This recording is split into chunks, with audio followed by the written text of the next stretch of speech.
Shalom Aleichem, Moshe Langado, speaking under the auspices of KOLLEL A'Havat Israel. May they work under the guidance of Rabbi Dahan, spread throughout America and throughout the world. My friends, we Jewish people fast many times during the year. The Torah obligates us to fast one time. That is on Yom Kippur. But through the prophets, we have been obligated to fast another 5 times. One of those fast days is coming up this Friday, Asara B'Tevet, the fast of the 10th. On that date, many years ago, over 2,000 years ago, the holy city of Jerusalem was surrounded by the enemy, the Babylonians, Nebuchadnezzar and his armies. That siege lasted for over a year.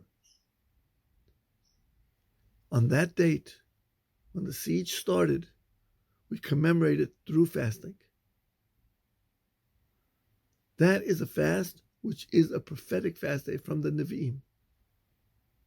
But on this month, we also have other fast days. We have 2 other fast days on this month.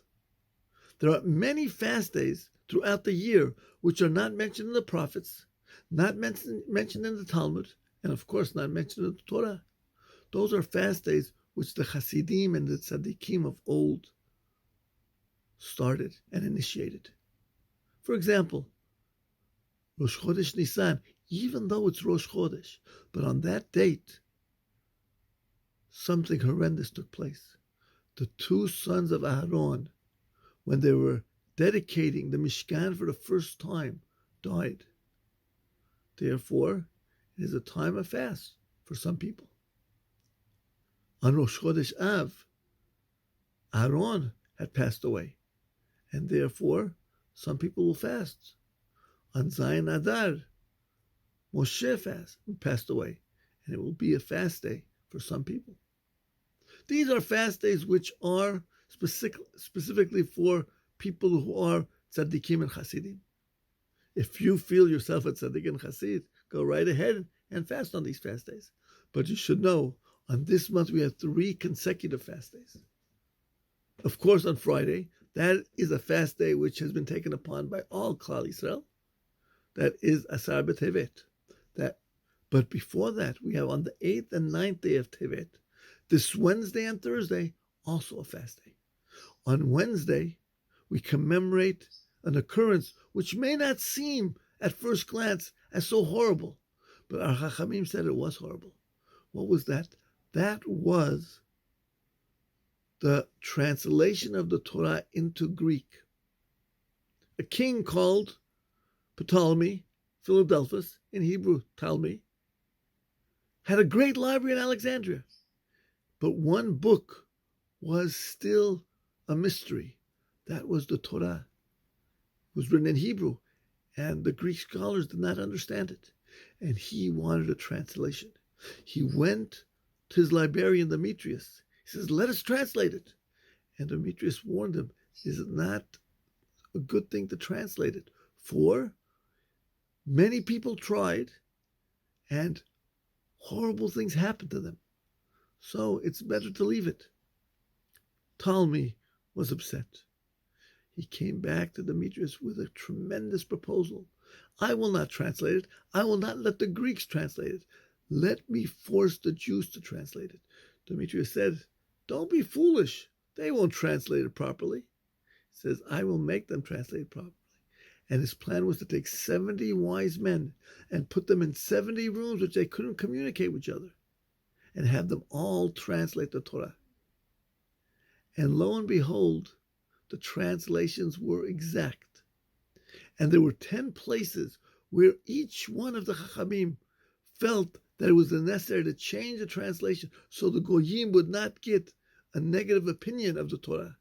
And they all changed it in the same place. So now the Torah was translated into Greek. Ergo, the Septuagint. Septuagint means the translation of the Greeks. The Chachamim said on that day of the completion of the Septuagint, 3 days of darkness fell on the earth. It was not a happy time. Therefore, many people, the Hasidim, will fast on the 8th day of Tevet in memory. When I say the Hasidim, I don't mean the Hasidim, the Lubavitchers, the Belzers, the Bobov. I'm talking about the Hasidim of old, those who were doing everything beyond and above what was asked of them. That was on the 8th. On the 9th, the Shulchan Aruch says, we fast, but we don't know why. That's a little funny. How did tradition lose the reason? Some say the tradition is that Ezra Sofer passed away on that day. Therefore, it is right to fast on that day. Others say, no, that's not what happened. Something much more dangerous to Klal Yisrael happened, but we are afraid to say it because the Goyim may not like it. And what happened on that day that we fast, that was the birth of Jesus. The Goyim have the birth of Jesus on December 25th. Some Jewish historians will say that fell out on what date? It fell on the 9th day of Tevet. Ergo, we fast on the 9th of Tevet. So the 8th of Tevet is because of the translation of the Torah into Greek, the Septuagint.